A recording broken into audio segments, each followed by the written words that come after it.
అధ్యాయంలో మనం చూస్తే అబ్రహాము బ్రతికిన దినాలు ఎన్ని అని అంటే 25వ అధ్యాయం 7వ వచనాన్ని మనం చూస్తే అబ్రహాము బ్రతికిన సంవత్సరములు 175 అని చూస్తాం. 175 సంవత్సరాలు అబ్రహాము జీవించినట్లుగా మనం చూస్తాం.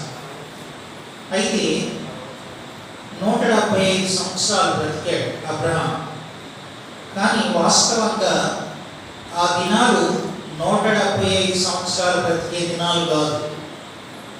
చూడండి, మనం ఆనాటి దినాల్లో నరుల యొక్క ఆయుష్కాల దినాలు ఎన్ని అనంటే ఆదికాండం 6వ అధ్యాయం 3వ వచనాన్ని మనం చూస్తే అక్కడిలా ఉంది.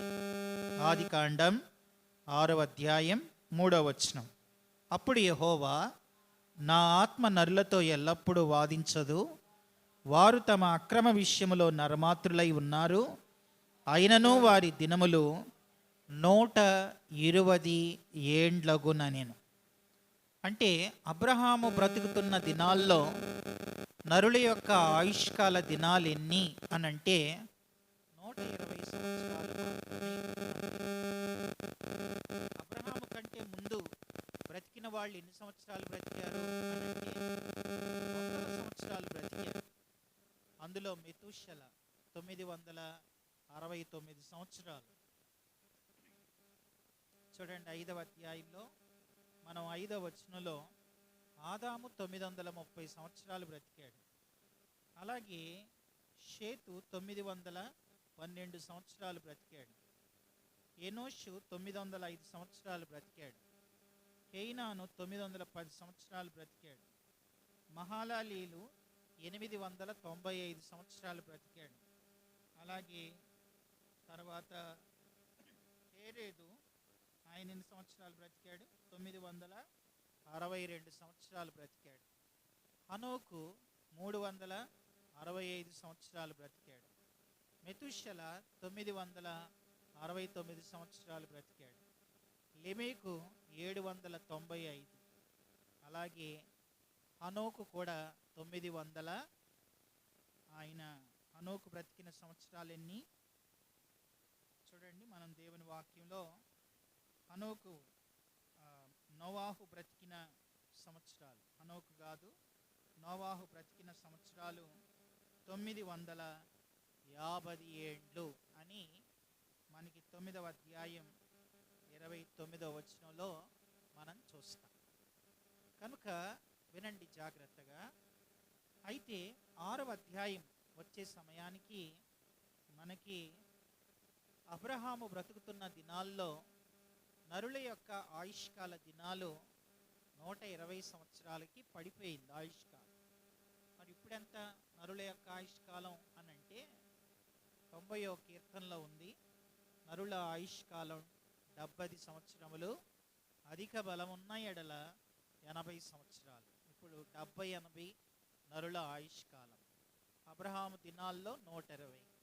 కానీ ఆ ముందు 100 సంవత్సరాలు బ్రతికిన వాళ్ళు ఉన్నారు అని మనకి స్పష్టంగా అర్థమవుతుంది. అయితే 120 ఏళ్ళు దేవుడు పెట్టిన ఆ దినాల్లో మరి అబ్రహాము ఎన్ని సంవత్సరాలు బ్రతికాడు అనంటే 175 సంవత్సరాలు. అంటే నేను చెప్పదలిచిన మొదటి మాట, ఆయుష్ దేవుని ఆశీర్వాదం. అది మొదటి మాట. ఆయుష్ దేవుని ఆశీర్వాదం. ఈ భూమి మీద ఎవరికైనా ఎక్కువ కాలం బ్రతకాలి అని ఉంటుంది. నేను త్వరగా చనిపోవాలని ఎవ్వరూ కోరుకోరు. నేను త్వరగా చనిపోవాలి, నేను త్వరగా ఈ లోకాన్ని విడిచిపెట్టాలి అని ఎవరు ఆశపడరు. కనుక ఎక్కువ కాలం బ్రతకడం అది మన చేతిలో ఉందా అని అంటే అది మన చేతిలో లేదు. ఈ భూమి మీద ఏ మనిషి అయినా ఎన్ని సంవత్సరాలు బ్రతకాలో, ఏ నెలలో కూడా చనిపోతాడో అది బైబిల్లోనే ఉంది. యోబు గ్రంథం చూడండి, ఆ మాట కూడా నేను చూపిస్తాను. యోబు గ్రంథం 14వ అధ్యాయం 5వ వచనాన్ని మనం చూస్తే అక్కడ ఇలా ఉంది. యోబు గ్రంథం 14వ అధ్యాయం 5వ వచనం. నరుల ఆయుష్కాలము పరిమితి గలది, వారి నెలల సంఖ్య నీకు తెలిసే ఉన్నది. నరుల ఆయుష్కాలం పరిమితి గలది అంటే మనం పుట్టకముందే మనం ఎన్ని సంవత్సరాలు ఈ భూమి మీద బ్రతుకుతామో అది దేవుడు మనం పుట్టకముందే రాసిపెట్టాడు. పరిమితి గలది అని అంటే దేవుడు ఒక లిమిట్ పెట్టాడు. దానికంటే ఒక్క నిమిషం మనం ఎక్కువ బ్రతకం, దానికంటే ముందు ఒక నిమిషం ముందు కూడా మనం చనిపోం. కనుక కొన్నిసార్లు ఒకవేళ ఏదైనా ఒక డాక్టర్ మన ఆయుష్కాలాన్ని ఒక నిమిషం పొడిగించాడు అనుకోండి, దేవుడు రాసిన రాతనే మార్చినట్లు లెక్క. కనుక దేవుని రాతను ఎవరు మార్చగలుగుతారు?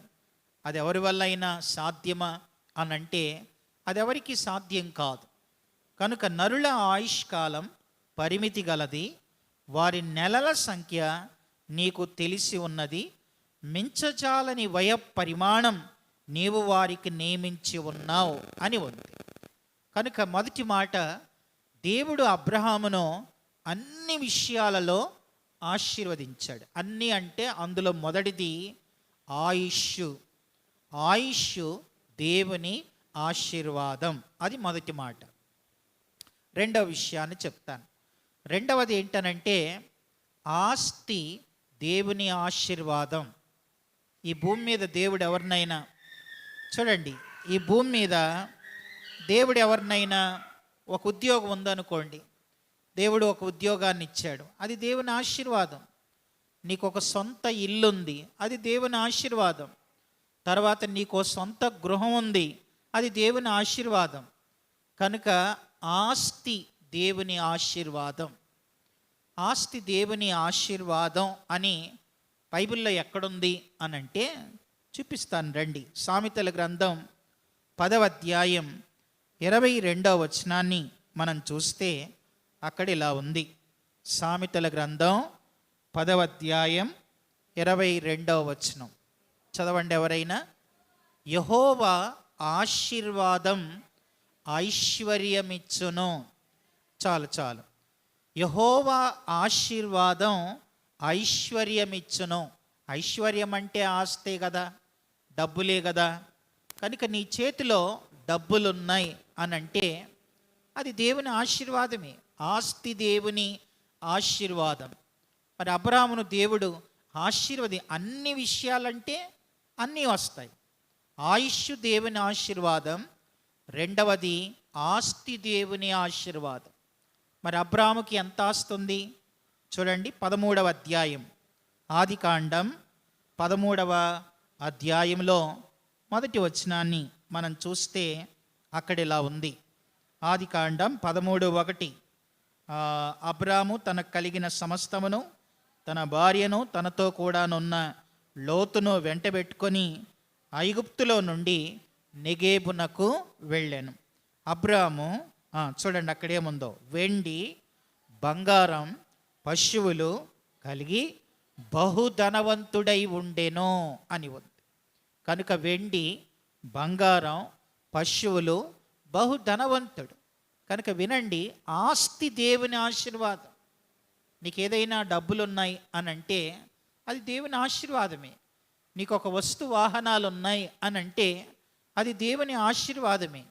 కనుక రెండవది ఆస్తి దేవుని ఆశీర్వాదం. మూడవ మాట చెప్తాను రండి. మూడవది ఆరోగ్యం దేవుని ఆశీర్వాదం. ఆరోగ్యం కూడా దేవుని ఆశీర్వాదమే. కనుక ఈ భూమి మీద ఆయుష్ ఉంటే ఏమి లాభం ఆరోగ్యం లేకపోతే? ఇప్పుడు ఉదాహరణకి ఎవరైనా 100 ఏళ్ళు బ్రతికి అందులో 50 సంవత్సరాలు మంచం మీదే ఉండి తన పనులు తను చేసుకోలేక, లేవలేక, నిలవలేక అన్నీ కూడా ఆ మంచం మీదే అలా కొన్ని సంవత్సరాలు గడుస్తూ ఉంటే దానివల్ల ఎవరు సంతోషిస్తారు? కనుక మూడవది ఆరోగ్యం దేవుని ఆశీర్వాదం. ఇది మూడవ మాట. నాలుగవ విషయాన్ని చెప్తాను రండి. నాలుగవది ఏంటనంటే ఆనందం దేవుని ఆశీర్వాదం. ఆనందం కూడా దేవుని ఆశీర్వాదమే. ఈ భూమి మీద ఎవరైనా ఆనందంగా జీవించగలుగుతున్నారు అని అంటే అది కూడా దేవుని ఆశీర్వాదమే. ఈ రోజున చాలా కుటుంబాల్లో ఆనందం లేదు. చాలా కుటుంబాల్లో నెమ్మది లేదు. చాలా కుటుంబాల్లో సంతోషం లేదు. కుటుంబాలలో నెమ్మదిని ఇంగ్లీష్లో పీస్ అంటాం. ఈ రోజున నిజమైన పీస్ లేదు, పీసెస్ ఉంటున్నాయి.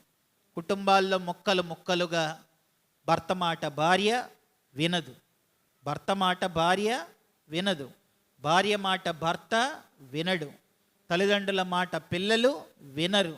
ఇలా ఉంటే అది దేవుని ఆశీర్వాదం అని మనం ఎలా చెప్పగలుగుతాం? కాబట్టి 4వది ఆనందం దేవుని ఆశీర్వాదం. అది 4వ మాట. 5వది దేవుని ఆశీర్వాదంలో 5వది ఏంటనంటే అభివృద్ధి దేవుని ఆశీర్వాదం. అభివృద్ధి కూడా దేవుని ఆశీర్వాదమే. సులభంగా గుర్తుండాలని అన్నీ ఆమె చెప్తున్నాను, మీకు ఈజీగా గుర్తుండాలని అన్నీ ఆమె చెప్పుకుంటూ వస్తున్నాను. మొదటిది ఆయుష్, దేవుని ఆశీర్వాదం. 2వది ఆస్తి, దేవుని ఆశీర్వాదం. 3వది ఆరోగ్యం, దేవుని ఆశీర్వాదం. 4వది ఆనందం, దేవుని ఆశీర్వాదం. 5వది అభివృద్ధి, దేవుని ఆశీర్వాదం. అభివృద్ధి కూడా దేవుని ఆశీర్వాదమే. దేవుడు అబ్రాముతో ఇలా అన్నాడు, చూడండి ఆ మాట. ఆదికాండం 17వ అధ్యాయం 17వ అధ్యాయంలో మనం చూస్తే అక్కడ ఇలా ఉంది. నేను చదువుతున్నాను. ఆదికాండం 17వ అధ్యాయం నేను 6వ వచనాన్ని చదువుతున్నాను. నీవు అత్యధికముగా అనే మాట. తర్వాత 2వ వచనాన్ని చూడండి. నాకును నీకును మధ్య నా నిబంధనను నియమించి నిన్ను అత్యధికముగా అభివృద్ధి అని ఉంది. కనుక అభివృద్ధి దేవుని ఆశీర్వాదమే. నిన్ను దేవుడు అభివృద్ధి పరుస్తున్నాడు అని అంటే దేవుని ఆశీర్వాదం అండి. క్షేమాభివృద్ధి, అభివృద్ధి దేవుని ఆశీర్వాదం. కనుక అభివృద్ధి లేకపోవటం అది ఆశీర్వాదం ఎలా అయింది? కనుక మనం ఎప్పుడు సైకిల్ తొక్కేవాళ్ళు, నేను ఎప్పుడు బ్రతికినంతకాలం సైకిలే తొక్కాలనుకుంటారా? కనుక సైకిల్ తొక్కేవాళ్ళు ఎప్పటికైనా బండి మీద వెళ్ళాలి అని అనుకుంటారు, అది అభివృద్ధి. అలాగే బండి మీద వెళ్ళే వాళ్ళు ఎప్పటికైనా ఒక ఆటోలోనైనా వెళ్ళాలి అనుకుంటారు, అది అభివృద్ధి. ఆటో ఉన్న తర్వాత ఒక కారు, చిన్న కారు అయినా ఉంటే మంచిది అని అనుకుంటాం, అది అభివృద్ధి. కనుక ఉద్యోగం చేసేవాళ్ళు, వాళ్ళకి ఉద్యోగం వచ్చినప్పుడు ఏ పోస్టో, రిటైర్డ్ అయ్యేటప్పుడు కూడా అదే పోస్ట్లో ఉంటే దాన్ని ఏం ఆశీర్వాదం అంటాం? కనుక అభివృద్ధి దేవుని ఆశీర్వాదం. ఇది 5వ మాట. 6వ మాట చెప్తాను రండి. 6వ ఏంటనంటే చూడండి, ప్రసంగి గ్రంథం, బైబిల్లో ప్రసంగి గ్రంథం మరొక నేను మీకు చూపిస్తాను. ప్రసంగి గ్రంథంలో మనం చూస్తే చూడండి, దేవుని వాక్యంలో అక్కడ ఇలా ఉంది. 2వ అధ్యాయం ప్రసంగి గ్రంథం నేను చదువుతున్నాను. 5వ అధ్యాయంలో కూడా చూడండి. 5వ అధ్యాయంలో 18వ వచనం. మరియు కోరదగినది గాను చూడముచ్చటైనది గాను నాకు కనబడినది ఏదనగా, దేవుడు తనకు నియమించిన ఆయుష్కాల దినములన్నీ ఒకడు అన్నపానములు పుచ్చుకొనుచు తన కష్టార్జితంతటి వలన క్షేమముగా బ్రతుకుచుండుటయే ఇదియే వానికి భాగ్యం. మరియు దేవుడు ఒకనికి ధన ధాన్య సమృద్ధి ఇచ్చి దాని యందు తన భాగము అనుభవించుటకును అన్నపానములు పుచ్చుకొనుటకును తన కష్టార్జితమందు సంతోషించుటకును వీలు కలుగ చేసిన ఎడల అతనికి ఆ స్థితి దేవుని ఆశీర్వాదము వలన కలిగినది అని అనుకొనవలెను. కనుక 6వ ఏంటనంటే అన్నపానములు అంటే 5 వేళ్ళు నీ నోట్లోకి వెళ్తున్నాయి అని అంటే అది కూడా దేవుని ఆశీర్వాదమే. కనుక ఈ రోజున ఆకలితో చచ్చిపోయే వాళ్ళు ఎంతోమంది ఉన్నారు. సోమాలియా లాంటి దేశాల్లో కడుపు నిండా అన్నం తినలేక బక్క చిక్కిపోయి తర్వాత ఆర్థిక సంక్షోభాలతో బాధపడే వాళ్ళు సమాజంలో ఎంతోమంది ఉన్నారు. కానీ అన్నపానాలు అన్నీ దేవుడు నీకు సమృద్ధిగా ఏనాటికి కావలసిన ఆహారం దేవుడు నీకు అనుగ్రహిస్తున్నాడు అని అంటే అది దేవుని ఆశీర్వాదమే. ఆహారం దేవుని ఆశీర్వాదమే, అన్నపానాలు దేవుని ఆశీర్వాదమే. కనుక 6వ అన్నపానాలు. 7వ చెప్తాను రండి. 7వదిగా దేవుడు అబ్రహామును అన్ని విషయాల్లో ఆశీర్వదించాడు. అన్నీ అంటే ఇది మాత్రం మనం మర్చిపోకూడదు. చూడండి ఏంటది? ఎఫెసీయులకు రాసిన పత్రిక 1వ అధ్యాయం 3వ వచనాన్ని మనం చూస్తే అక్కడ ఇలా ఉంది. ఎఫెసీయులకు రాసిన పత్రిక 1వ అధ్యాయం 3వ వచనాన్ని మనం చూస్తే, మన ప్రభు అయిన యేసుక్రీస్తు యొక్క తండ్రియగు దేవుడు స్తుతింపబడునుగాక. ఆయన క్రీస్తునందు పరలోక విషయములలో ఆత్మ సంబంధమైన ప్రతి ఆశీర్వాదమును మనకు అనుగ్రహించెను.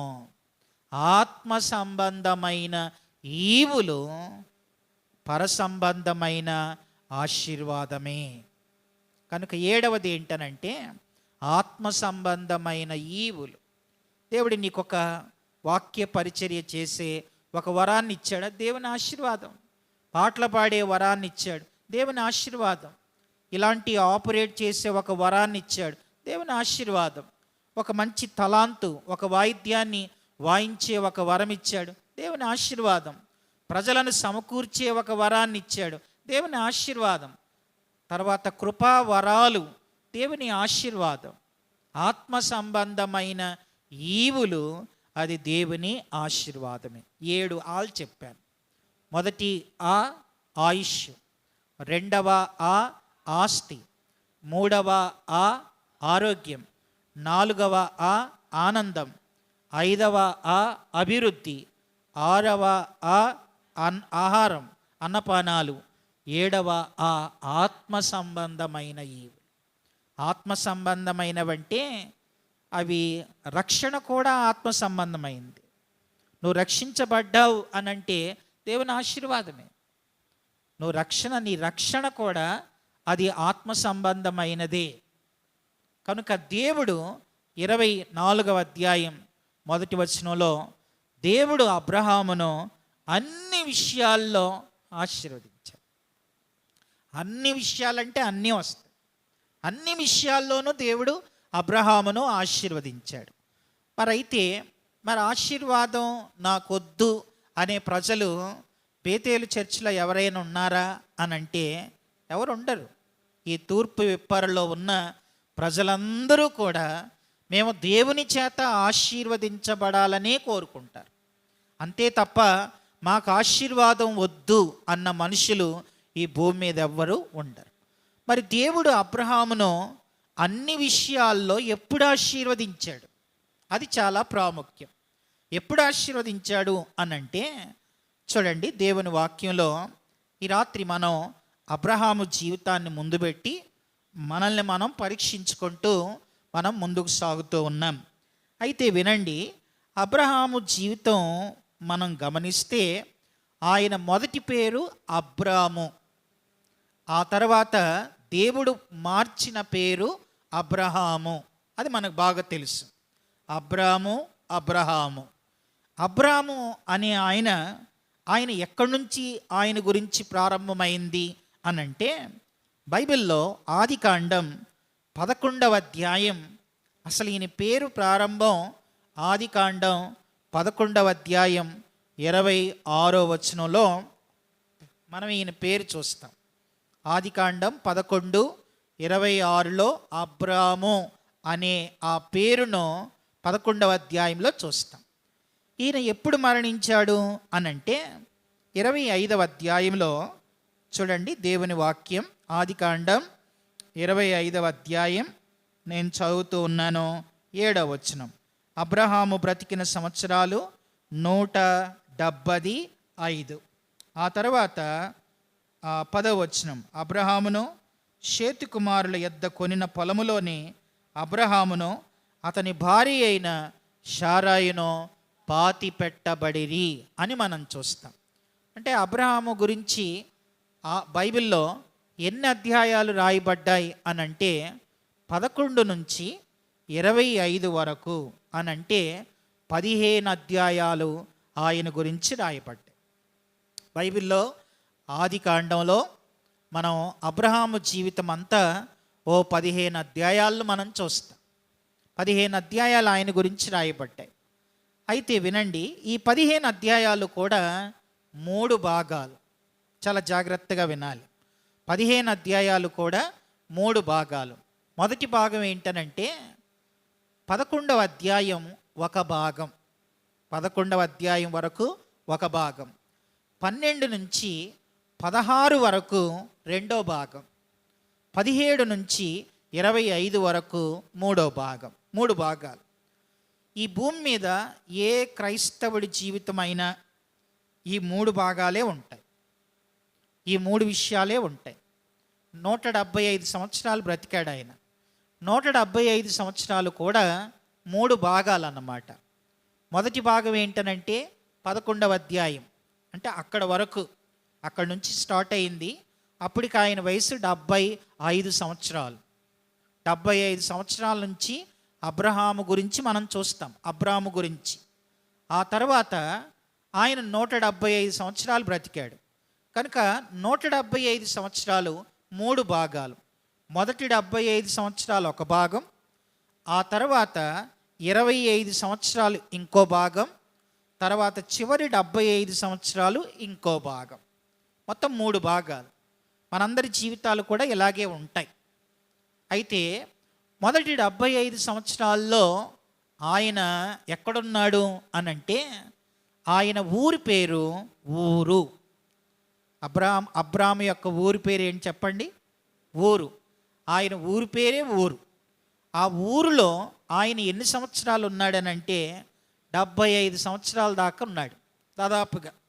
అక్కడ నుంచి హారాను వరకు వచ్చాడు. హారాను వరకు వచ్చేటప్పటికి ఆయన వయసు 75 సంవత్సరాలు అని ఆది కాండం 12వ అధ్యాయంలో ఆ మాట మనం చూస్తాం. 4వ వచనం చూడండి. ఆది కాండం 12వ అధ్యాయం 4వ వచనాన్ని మనం చూస్తే, యెహోవా అతనితో చెప్పిన ప్రకారం అబ్రాము వెళ్ళెను, లోతు అతనితో కూడా వెళ్ళెను.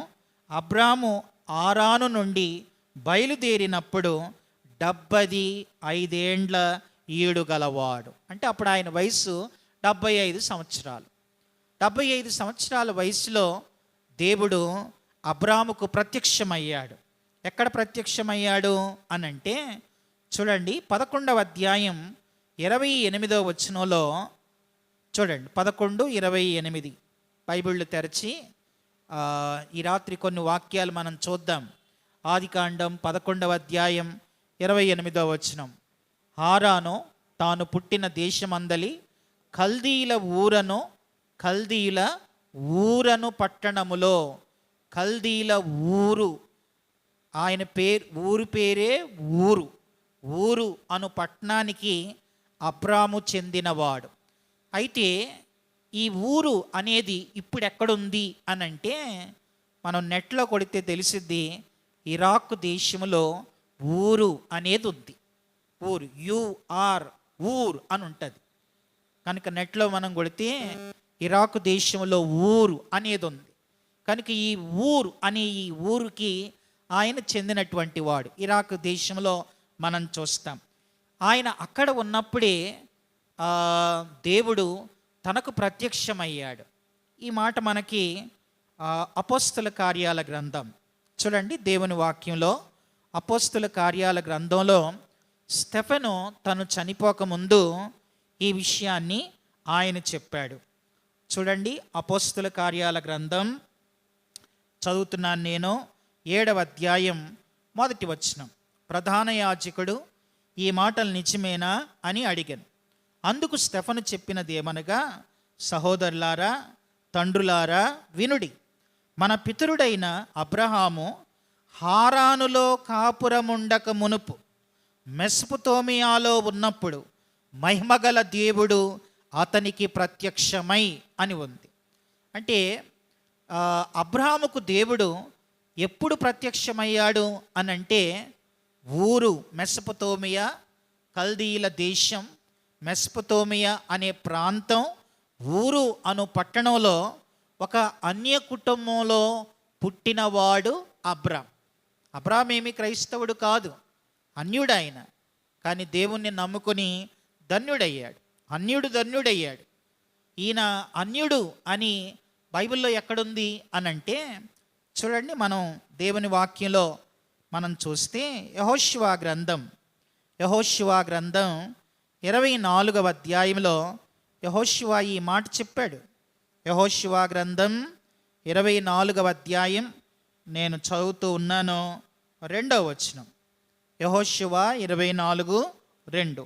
యెహోషువ జనులందరితో ఇట్లనెను, ఇశ్రాయేలీయుల దేవుడైన యెహోవా చెప్పునదేమనగా, ఆది కాలము నుండి మీ పితరులు అనగా అబ్రహామునకును నాహోరుకును తండ్రి అయిన తెరహు కుటుంబీకులు నది యూఫ్రటీసు అద్దరిని నివసించి ఇతర దేవతలను పూజించిరి.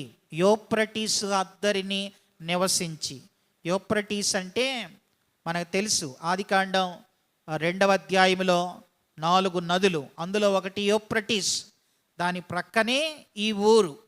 కనుక అంటే ఏదైనా తోట ఎక్కడుండేది అని అంటే మనం చెప్పగలుగుతాం.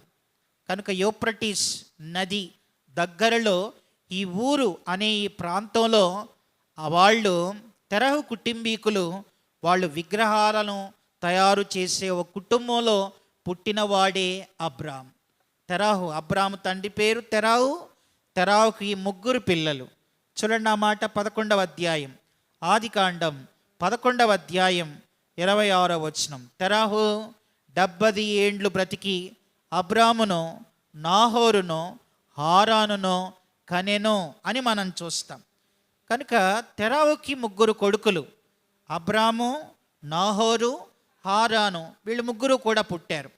అప్పుడు తెరాహు చేసే పని ఏంటనంటే విగ్రహాలను తయారు చేస్తూ ఇతర దేవతలను పూజించే ఓ అన్య కుటుంబంలో పుట్టినటువంటి వాడు.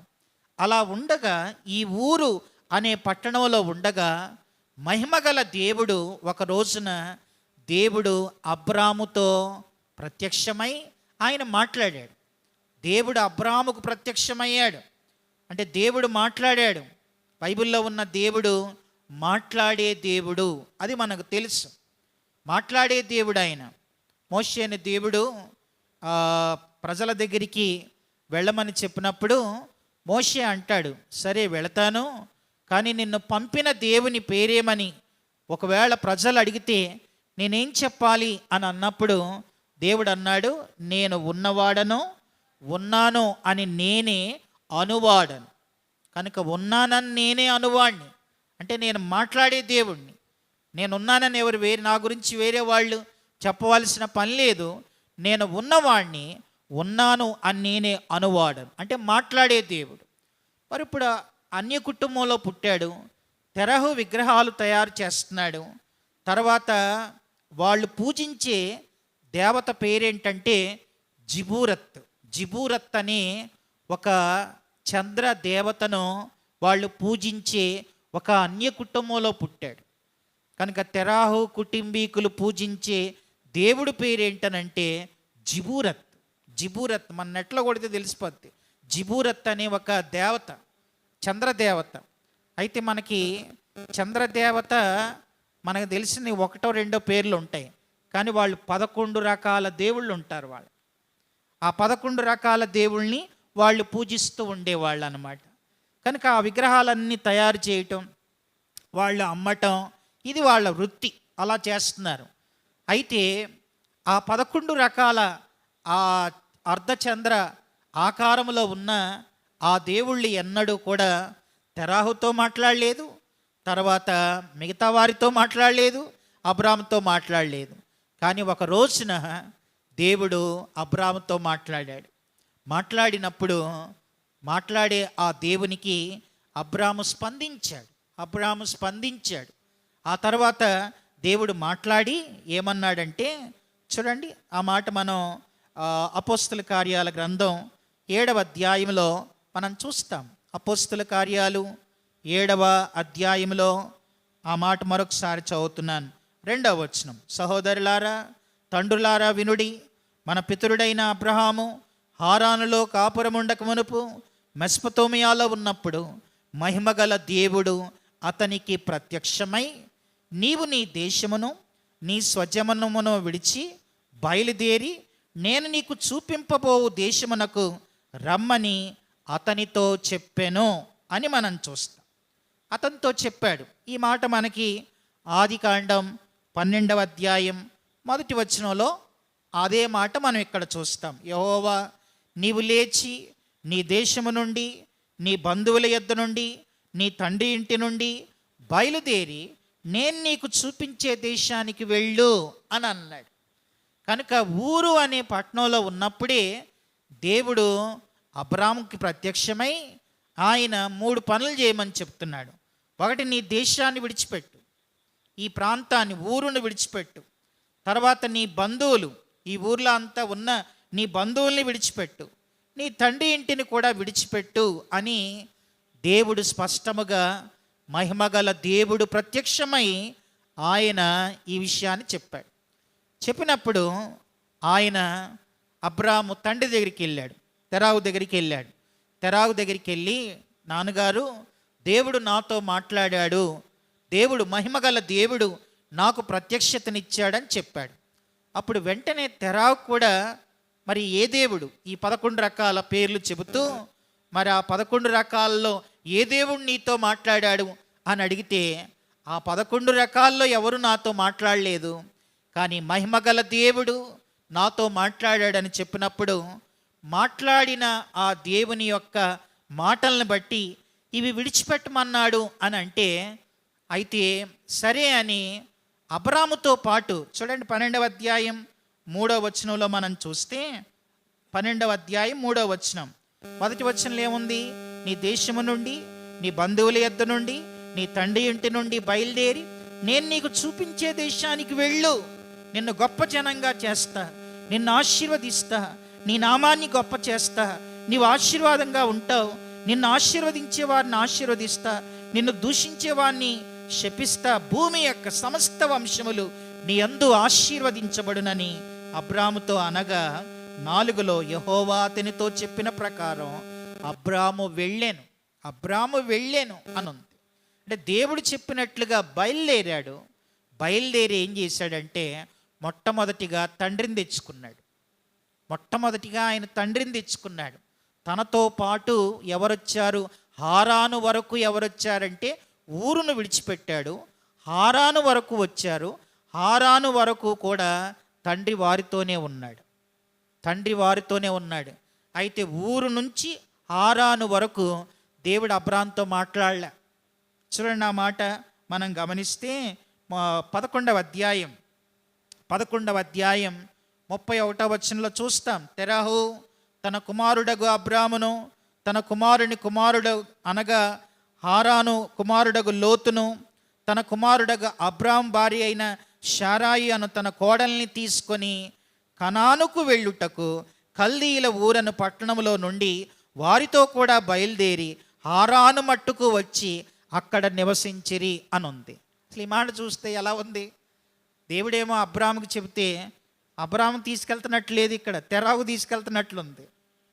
చూడండి, అసలు దేవుడు ఎవరికి చెప్పాడు?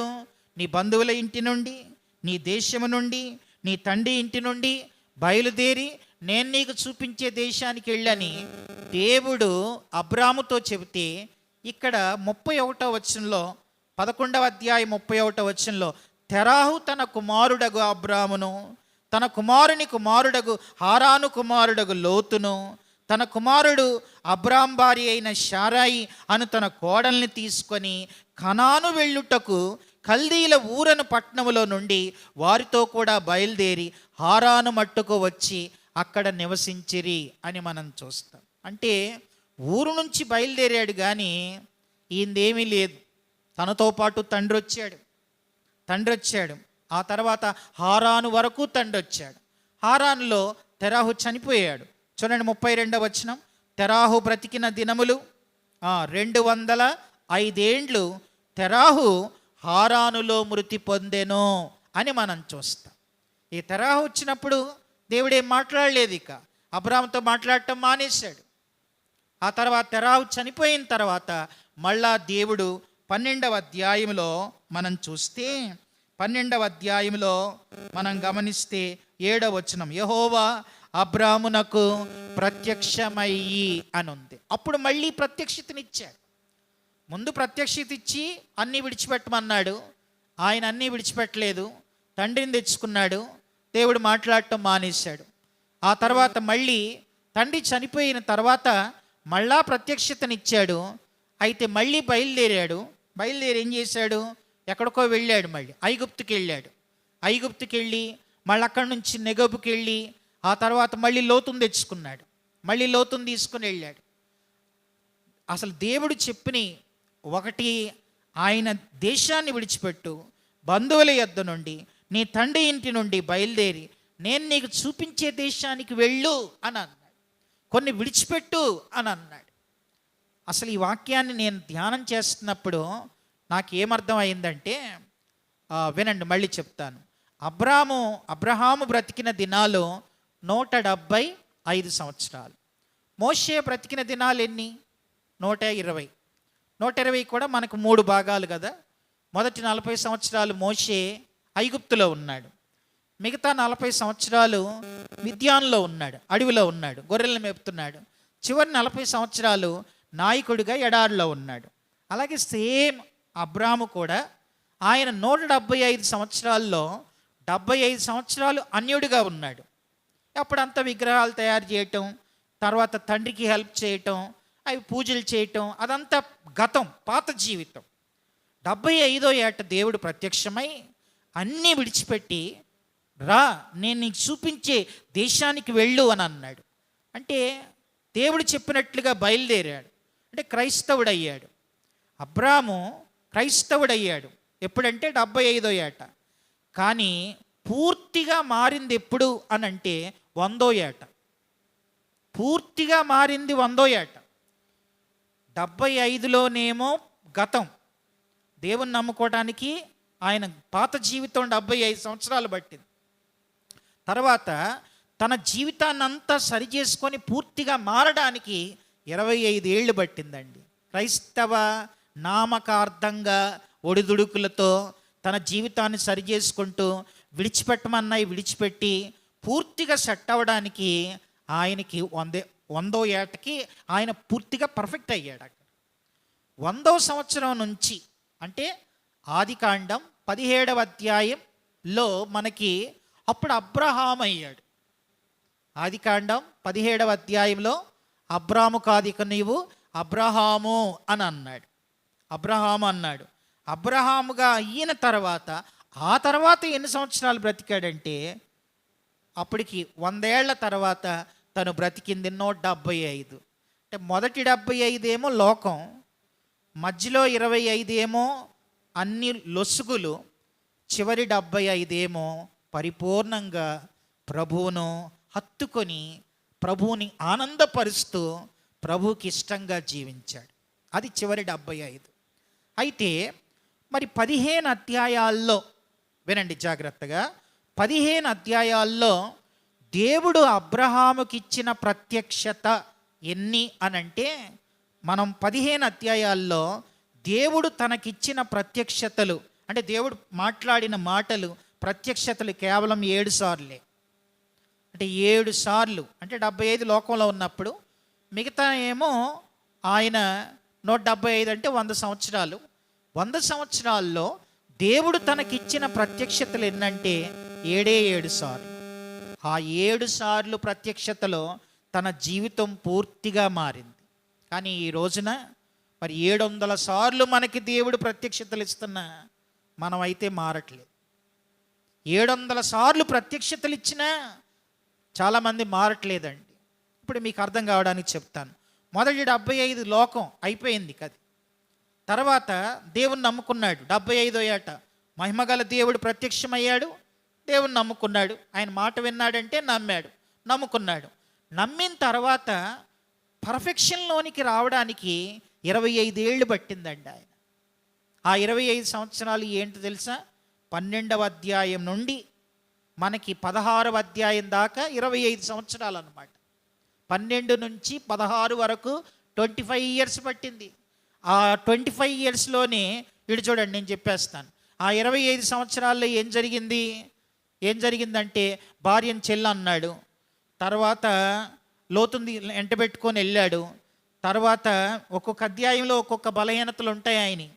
తర్వాత దేవుడు 75వ ఏట వాగ్దానం చేశాడు, నీకు ఒక కుమారుడిని ఇస్తానని. అయితే ఆగలేదు ఆయన. తర్వాత శారా చెప్పింది, దాసుని పెళ్లి చేసుకోండి అని అంది. హాగర్ని పెళ్లి చేసుకున్నాడు.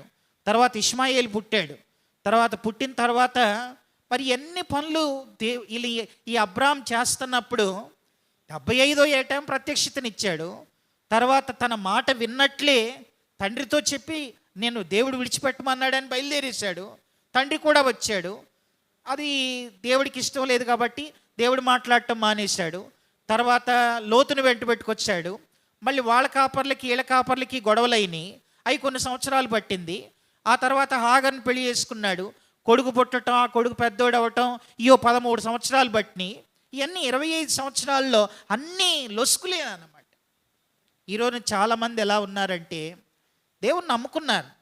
ఎప్పుడు నమ్మారు మీరు అని అంటే ఏదో సంవత్సరం చెప్తావు, నేను ఫలానా సంవత్సరంలో దేవుణ్ణి నమ్మానని చెప్తాం. మరి నమ్మినప్పటి నుంచి మరి ఇన్ని ప్రత్యక్షతలు నీకు వస్తున్నప్పుడు నువ్వు ఎంత పర్ఫెక్షన్లోనికి రావాలి నువ్వు. ఆయన కనీసం 25 సంవత్సరాల్లోనైనా ఆయన పూర్తిగా మారిపోయాడు, పూర్తిగా పర్ఫెక్షన్లోకి వచ్చాడు. మరి మన జీవితాలు ఇన్నేళ్ళైనా సరే దేవుని నమ్ముకొని, నేను చెప్తున్నాను వినండి, దేవుని నమ్ముకొని అబద్ధాలు మానామా? దేవుని నమ్ముకొని సినిమాలు మానారా? దేవుని నమ్ముకొని సీరియల్ చూడటం మానేశారా? దేవుని నమ్ముకొని చెడ్డ మాటలు మాట్లాడటం మానేశారా? మళ్ళీ ఆదివారం ప్రభు బలలో పాలు పంపులు పొందుతాం. తర్వాత మళ్ళీ ప్రైజ్లాడు చెప్తాం, వందనాలు చెప్తాం. తర్వాత దేవుని బిడ్డలమని మనం ఎంతో ఎక్స్ప్రెస్ చేస్తున్నాం. లోకానికేమో క్రైస్తవులమని మనం ఎంతో ఎక్స్ప్రెస్ చేస్తున్నాం. కానీ మరి పైనున్న దేవుడు మనల్ని చూసి ఆనందిస్తున్నాడా? లేదా పైనున్న దేవుడు మన విషయంలో వేదన చెందుతూ ఉన్నాడా? అసలు అబ్రాహాము జీవితాన్ని ధ్యానం చేస్తున్నప్పుడు గతం 75 సంవత్సరాలు నమ్మినప్పుడు అన్నీ పోతాయి. నువ్వు దేవుని నమ్మక ముందు నువ్వు ఎంత ఘోర పాపివైనా నువ్వు ప్రభువుని నిజంగా మారు మనసు పొంది బాప్తీసం తీసుకున్నప్పుడు నీ పాత జీవితం అంతా కడగబడద్ది. ఆ తర్వాత నువ్వు పర్ఫెక్షన్లోకి రావాలి కదా. మరి ఇన్ని సంవత్సరాలు ఆయనంటే 175 సంవత్సరాలు బ్రతికాడు, అది దేవుని కృప. కానీ నువ్వెన్ని సంవత్సరాలు బ్రతుకుతావో నీకు తెలియదు, నేనెన్ని సంవత్సరాలు బ్రతుకుతానో నాకు తెలియదు. మరి మనం పరిపూర్ణతలోకి ఇంకా ఎన్ని సంవత్సరాలకి వెళ్తాం? మనం అబ్రహాము పరిపూర్ణతలోనికి వెళ్ళినట్లుగా మనం ఇంకా ఎన్ని సంవత్సరాలు మనకు పడద్ది? ఈరోజు చాలామంది దేవుని మందిరం అంటే నిర్లక్ష్యం, వాక్యం అంటే నిర్లక్ష్యం, ప్రార్థన అంటే నిర్లక్ష్యం. బైబిల్ చదువుతున్నారా? చాలామంది చదవాలని తెలుసు, చదవరు. మరి ఎవరో ఇంకా ఎన్ని సంవత్సరాలు చెప్తారు? బైబిల్ చదువుకోండి, ప్రార్థన చేసుకోండి, క్రమంగా మందిరానికి రండి, పరిశుద్ధంగా బ్రతకండి, నీతిగా బ్రతకండి. ఇంకెన్ని సంవత్సరాలు ఇంకా? అందుకే 175 సంవత్సరాలు 3 భాగాలు. మొదటి 75 గతం, తను పూర్తిగా సరి చేసుకోవటానికి 25 ఇయర్స్ పట్టింది. తర్వాత చివరి 75 ఉన్నాయే, ఆ చివరి 75లో అసలు దేవుడు అబ్రహామును నా స్నేహితుడు అనేసాడు. తర్వాత అబ్రహామును ఎన్ని గొప్ప గొప్ప బిరుదులు ఇచ్చేసాడండి ఆయన, విశ్వాసులకు తండ్రిగా చేసేసాడు. ఇదంతా కూడా ఎప్పుడు జరిగింది అని అంటే 17వ అధ్యాయం నుండి ప్రారంభమైంది. చూడండి, ఆ మాట నేను చదువుతున్నాను. ఒకసారి చూడండి. మనకు తెలుసు కదా, దేవుడు చెప్పాడు 12వ అధ్యాయంలో అన్నీ విడిచిపెట్టమన్నాడు. కానీ అన్నీ వదలలే, బయలుదేరాడు అంతే. ఎక్కడికో వెళుతున్నాడు, ఎటెటో తిరుగుతున్నాడు. దేవుడు చెప్పింది ఒకటి, చేసింది ఒకటి.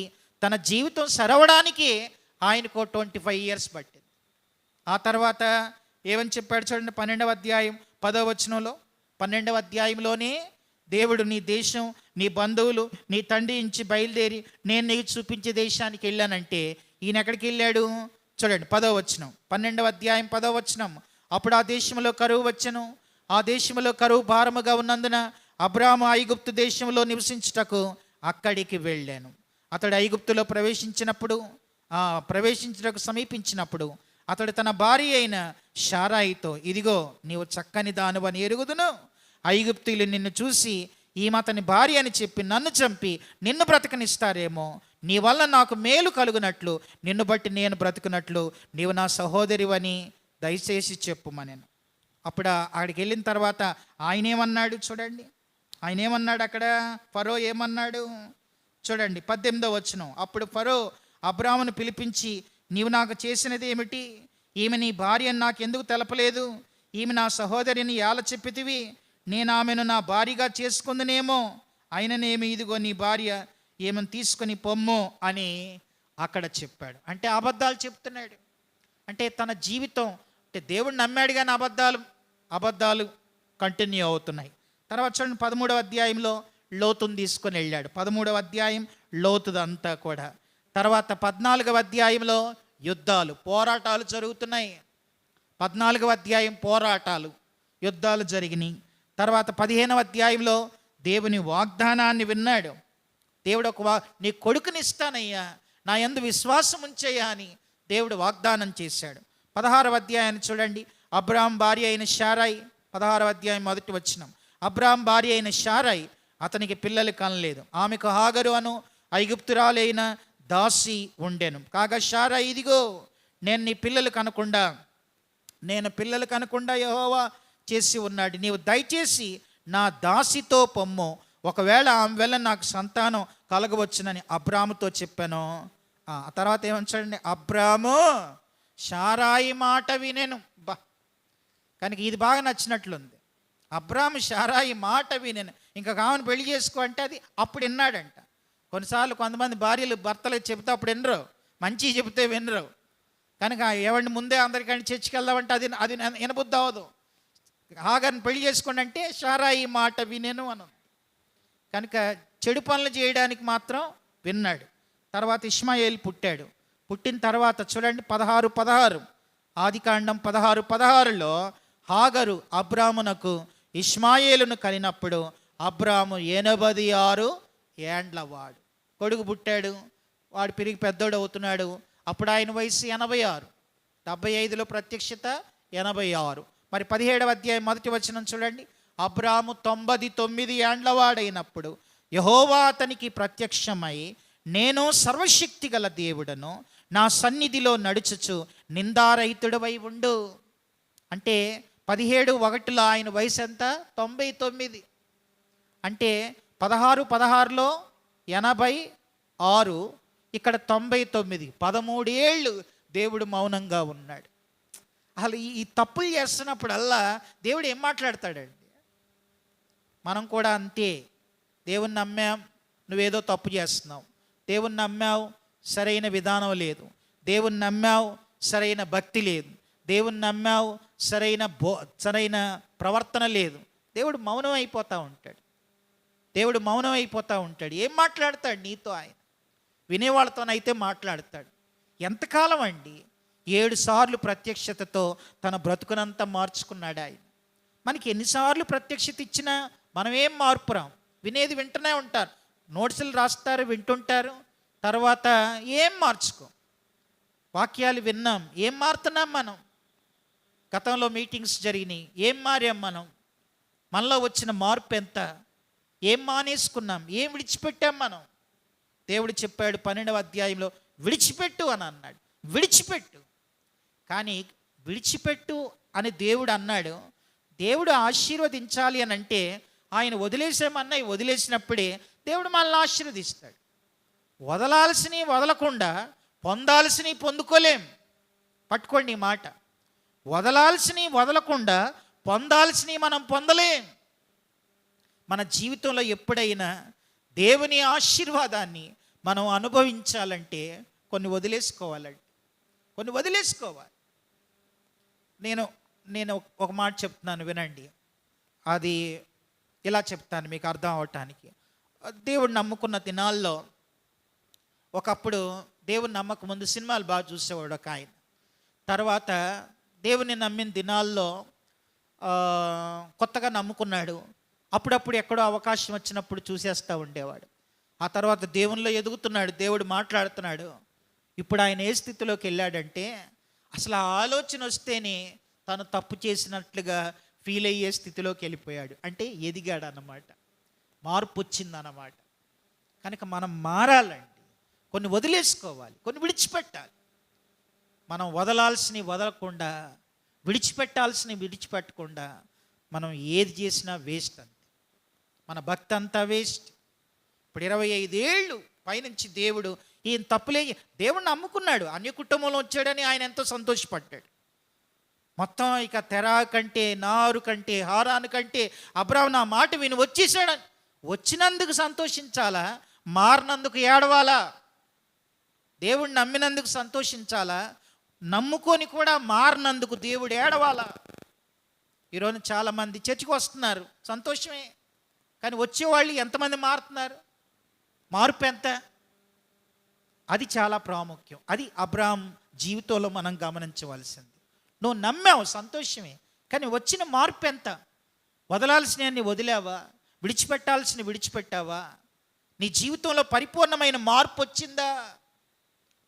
స్వార్థం పోయిందా? అబద్ధాలు పోయినాయా? చెడు పోయిందా? కోపం పోయిందా? పాపాన్ని విడిచిపెట్టావా? ఏం జరగకుండా అంతే, మీటింగ్ అయిపోయింది, రేపు కూడా అయిపోద్ది, అందరికీ ప్రైజ్ లార్డ్, అంతే అయిపోయింది. మళ్ళీ ఆదివారం సండే వస్తున్నాం పోతున్నాం, ఏం మార్పులు లేవు, ఏం ఉపయోగం? ఇంకెన్ని సంవత్సరాలు ఎట్లా? కనుక 17వ అధ్యాయంలో దేవుడు తనకి ప్రత్యక్షతనిచ్చాడు. అబ్రాము 99 ఏండ్ల వాడైనప్పుడు యెహోవా అతనికి ప్రత్యక్షమై, నేను సర్వశక్తి గల దేవుడు, నా సన్నిధిలో నడుచుచు నిందారహితుడివై ఉండు, నిందారహితుడివై ఉండు. 13 ఏళ్ళు నీతో మాట్లాడటం మానేశాను, ఇక ఇదే ఫైనల్ నీతో మాట్లాడటం. కనుక నీ బ్రతుకును మార్చుకుంటావా లేదా అని దేవుడు ఆయనతో కొంచెం గట్టిగా మాట్లాడాడు. అలా మాట్లాడినప్పుడు నాకును నీకును మధ్య నా నిబంధన నియమించి నిన్ను అత్యధికంగా అభివృద్ధి పొందించదనని అతనితో చెప్పాను. అప్పుడు అబ్రాము పశ్చాత్తాపంతో గుండె పగిలిపోయి ఆయన సాగిలపడి ఉండగా, అది పశ్చాత్తాపంతో సాగిలపడ్డాడండి. నిజమే ప్రభువా, 75వ ఏటనే నీ మాటకు స్పందించాను, నీ పిలుపుకు స్పందించాను, కానీ పూర్తిగా మార్పు రాలేదే. ఇప్పుడు 99వ ఏటలో ఉన్నానే. కనుక 75 నుంచి 99, 24 సంవత్సరాలు నిన్ను ఏడిపిస్తూనే ఉన్నాను ప్రభువా. నేను మారింది ఏంటి? 24 ఏళ్ళు నా జీవితంలో వేస్ట్ అయిపోయినట్లే కదా. అటు 75 వేస్ట్ అయినాయి, 24 వేస్ట్ అయిపోయినాయి. కానీ నమ్మాను, చూసిన వాళ్ళందరికీ దేవుడు మాట్లాడాడు అని ఎక్కడికో బయలుదేరి వెళుతున్నాను, కానీ నాలో పూర్తి మార్పు లేదు నాయన అని పశ్చాత్తాపంతో తన జీవితం పగిలి ఆయన పాదాల మీద పడ్డప్పుడు, అప్పుడు చూడండి 3వ వచనం, అబ్రాము సాగిలపడి ఉండగా దేవుడు అతనితో మాట్లాడి, ఇదిగో నేను నియమించిన నా నిబంధన నీతో చేసి ఉన్నాను, నీవు అనేక జనములకు తండ్రి వగుదువు, మరియు ఇక మీదట నీ పేరు అబ్రాము అనబడదు, నిన్ను అనేక జనములకు తండ్రినిగా నియమించితిని గనుక నీ పేరు అబ్రహాము అనబడును. ఇక్కడ వచ్చిందండి పూర్తిగా మార్పు. అబ్రాహాం అయిపోయాడు. తర్వాత భార్య పేరు షారాయి, ఆమె పేరు కూడా మార్చాడు దేవుడు. చూడండి ఇదే 17వ అధ్యాయం 15వ వచనంలో, మరియు దేవుడు నీ భార్య అయిన షారాయి పేరు షారాయి అనవద్దు, అనగా ఆమె పేరు షారా అని అన్నాడు. ఇద్దరిలో కూడా మార్పు వచ్చింది. మార్పు వచ్చిన తర్వాత 21వ అధ్యాయం చూడండి, ఆదికాండం 21వ అధ్యాయంలో యెహోవా తాను చెప్పిన ప్రకారం షారాను దర్శించెను. యెహోవా తానిచ్చిన మాట చొప్పున షారాను గూర్చి చేశాను. ఎట్లనగా దేవుడు అబ్రహాముతో చెప్పిన నిర్ణయ కాలంలో షారా గర్భవతి అయి అతని ముసలితనమందు అతనికి కుమారుని కనెను. అప్పుడు అబ్రహాము తనకు పుట్టిన వాడును తనకు షారా కనిన వాడైన తన కుమారునికి ఇస్సాకు అను పేరు పెట్టెను అని మనం చూస్తాం. కనుక దేవుడు ఇద్దరి జీవితంలో కూడా 21వ అధ్యాయంలో నిబంధన చేసిన దేవుడు, వాగ్దానం చేసిన దేవుడు కుమారుణ్ణి ఇచ్చాడు. ఆ తర్వాత కొడుకుని దేవుని కోసం పెంచుతూ 21, 22, 23, 24, 25లో చనిపోయాడు కదా. అంటే మిగిలిన చివరి 75 సంవత్సరాలు మచ్చ లేకుండా బ్రతికాడు. అందుకనే 24వ అధ్యాయంలో అప్పుడు దేవుడు ఆ చివరి 75 సంవత్సరాల్లో తన బ్రతుకును బట్టి దేవుడు అన్ని విషయములలో, చూడండి 24వ అధ్యాయం 1వ వచనం, అబ్రాము బ్రతికిన బహుకాలము గడిచిన వృద్ధుడై ఉండెను. అన్ని విషయములలో యెహోవా అబ్రహామును ఆశీర్వదించెను. ఇక్కడ ఆ చివరి 75 సంవత్సరాల్లో బ్రతికిన బ్రతుకును బట్టి దేవుడు అబ్రహామును ఆశీర్వదించాడు. సరే, దేవుడు అబ్రహామును ఆశీర్వదించడానికి 7 కారణాలు ఉన్నాయి. ఆ 7 చెప్పి నేను ముగిస్తాను, జాగ్రత్త వినండి. దేవుడు అబ్రహామును ఆశీర్వదించడానికి 7 ప్రధానమైన కారణాలు ఉన్నాయి. ఈ 7 కూడా ప్రతి ఒక్కళ్ళు రాసుకోండి. తర్వాత ఈ 7 మన జీవితంలో ఉండాలి. అదేంటంటే, మొట్టమొదటి మాట, నీవైనా నేనైనా మనం అందరం కూడా ఆశీర్వదించబడాలి అనంటే మొదటిది ఏంటనంటే విడిచిపెట్టవలసిన వాటిని పూర్తిగా విడిచిపెట్టాలి. ఇది మొదటి మాట. దేవుడు అబ్రాహామును ఆశీర్వదించడానికి ఇప్పుడు ముందే చెప్పాడు, దేశాన్ని, బంధువుల్ని, తండ్రి ఇంటిని అన్నీ విడిచిపెట్టు అన్నాడు. అవన్నీ ఎప్పుడు విడిచిపెట్టాడు? పూర్తిగా విడిచిపెట్టడానికి, మొత్తం హాగర్నైనా ఏదైనా అన్నీ కూడా విడిచిపెట్టడానికి ఆయనకి 100 ఏటకు వచ్చేవాటికి అన్నీ విడిచిపెట్టేశాడు.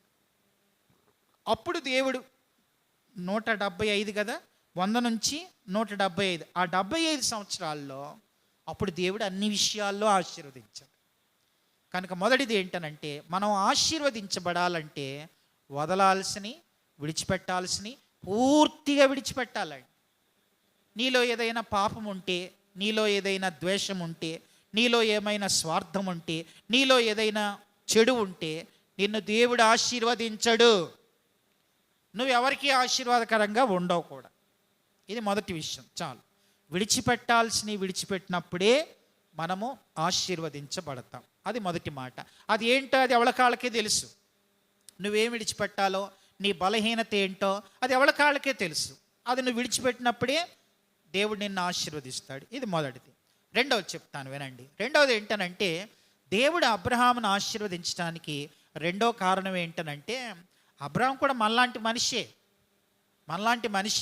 ఆయనేమి పైనుంచి ఊడిపడ్డాడు కాదు. ఆయన కన్య కుటుంబంలో, నువ్వన్నా కనీసం క్రైస్తవ కుటుంబంలో, వాళ్ళ నామకార్థ క్రైస్తవ కుటుంబంలోనైనా నువ్వు పుట్టుండొచ్చు.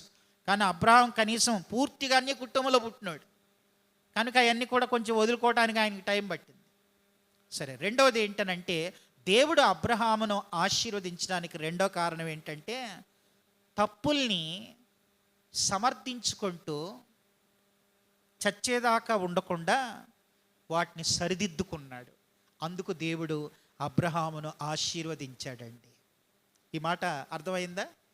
తనలో కొన్ని తప్పులు ఉన్నాయి కదా, అబద్ధాలు ఆడాడు, తర్వాత చెడ్డ పనులు చేశాడు, దేవుడికి వద్దన్నవి చేశాడు, పూర్తిగా లోబడలేదు. విడిచిపెట్టంటే ముందు తండ్రిని, తర్వాత లోతును, తర్వాత భార్యతో అబద్ధాలు, తర్వాత హాగర్ని పెళ్లి చేసుకోవటం, ఇలాంటి కొన్ని తప్పులు ఉన్నాయి కదా, మనిషి తప్పులు ఉన్నాయి. అలాగే చచ్చిదాకున్నాడా? 175 ఏట్లో కూడా అలాగే ఉన్నాడా అంటే అలా లేడు. కనుక తప్పుల్ని సమర్థించుకుంటూ, కొంతమంది తప్పులు చేసి ఏమంటారంటే, మన ఇంట్లో ఏదో తప్పు జరిగింది, మన వ్యక్తిగత జీవితంలో ఏదో తప్పు జరిగింది, తప్పు జరిగితే ఎవరైనా మనల్ని అడిగారు అనుకో, మనం ఏమంటాం తెలుసా? ఎవడు నీతిమంతుడు ఉన్నాడండి, ఈ ఊర్లో ఎవడున్నాడు చెప్పండి, చర్చకొచ్చేవాళ్ళు ఎవరు మంచివాళ్ళు చెప్పండి అని అంటాం. అది కరెక్టా చెప్పండి? నీ ఇంట్లో తప్పు జరిగినా, నీ ఒంట్లో తప్పు జరిగినా ప్రభు పాదాల మీద పడి ఇది తప్పు జరిగింది అని ఒప్పుకుంటే కనికరించబడతాం. అందుకని ఎవడు మంచివాడు ఉన్నాడు, ఇలా తప్పు చేయనోడు ఎవడున్నాడు అని మనం మన తప్పుల్ని సమర్థించుకుంటూ నువ్వు చచ్చేదాకా అలాగే ఉంటే నువ్వు ఎప్పటికీ అనేకులకు ఆశీర్వాదకరంగా ఉండలేవు. అది అబ్రాహాము జీవితంలో మనం చూస్తాం. కనుక తన తప్పుల్ని సరి చేసుకున్నాడు. 17వ అధ్యాయం 1వ వచనంలో దేవుడు అబ్రాహాముతో మాట్లాడాడు. అబ్రాహాం, నేను అసలు ఎవరిని అనుకుంటున్నావు అయ్యా, నువ్వు నీకు ప్రత్యక్షమయ్యే దేవుణ్ణి, సర్వశక్తి గల దేవుణ్ణి. అది 17వ అధ్యాయం 1వ వచనంలో, నేను సర్వశక్తి గల దేవుణ్ణి. నువ్వేమో ఇలా తప్పులు చేసుకుంటూ పోతూ ఉంటే నిన్ను ఎలా ఆశీర్వదిస్తాను నేను? మారతావా? మారు, లేదా నన్ను మానుకోమన్నా ఇంకొకళ్ళని చూసుకుంటా అని అంటున్నాడు దేవుడు ఇక్కడ. నేను మొన్న ఒక మీటింగ్కి వెళ్ళాను ఒక చోట, ఇక్కడే దగ్గరలో, ఉయ్యూరు దగ్గరలో. అక్కడికి వెళ్ళి ఒక చర్చిలో ఒక మాట అన్నాను. ఏమన్నానంటే, మారనన్నా మారు, లేదా మానుకోనన్నా మానుకో. అది నేను చర్చిలో చెప్పిన మాట. మారనన్నా మారు, లేదా మానుకో. నువ్వు చర్చి మానవు, పూర్తిగా మారవు, ఏం ఉపయోగం చెప్పండి? 25 ఏళ్ళు అలాంటి బ్రతుకు వల్ల ఏమన్నా లాభం ఉందా? అబ్రహాంలో మార్పు లేదు, ఏం లాభం చెప్పండి? దేవుడు నమ్మాడు, బయలుదేరాడు, వెళ్తున్నాడు, ఎక్కడికో వెళ్తున్నాడు. చూసేవాళ్ళకేమో క్రైస్తవుడు అన్నట్టు, కానీ పూర్తి మార్పు లేదు. కనుక నువ్వు మారనన్నా మారాలి, లేదా మానుకోనన్నా మానుకోవాలి. ఆ పరిపూర్ణమైన మార్పు మన బ్రతుకులో లేకపోతే పైనున్న దేవుడు ఎంత బాధపడతాడో తెలుసా? అసలు ఇంకొకళ్ళని పట్టుకున్న వాళ్ళు మారుంటే ఈ 25 ఏళ్ళల్లో ఎంత పని జరుగునో అని దేవుడు ఎంత సంతోషించేవాడు కాదా? కనుక తప్పుల్ని ఎప్పుడూ కూడా సమర్థించుకోవద్దు. సేవకుడిగా వేదంతో చెప్తున్నాను. నీ ఇంట్లో తప్పు జరిగినా, నీ వ్యక్తిగతంగా జీవితంలో తప్పు జరిగినా, అందరి ముందు ఇది తప్పు అని చెప్పే దమ్ముంటేనే తప్పు చేయాలి. అంతేగాని సమర్థించుకుంటూ మనల్ని అడగడంతో ఎవడున్నాడండి, తప్పులు చేయనోడు ఎవడున్నాడండి అనొద్దు. అలా సమర్థించుకోవద్దు. దిద్దుకుందాం, సరిదిద్దుకుందాం. అవును, అప్పుడు మన తప్పును మనం ఒప్పుకున్నప్పుడు ఎదుటి వాళ్ళకి మన పట్ల కనికరం పుడద్ది, దేవుడికి కూడా పుడద్ది, మన పట్ల కూడా కనికరాన్ని కూడా పుట్టిస్తాడు. అంతేందుకు మన పిల్లలు ఏదైనా తప్పు చేసినప్పుడు, మన పిల్లలే తప్పు చేసి వాడు మనకు చెప్పకుండా ఉన్నాడు అనుకో, మనం 4 దెబ్బలు కొడతాం.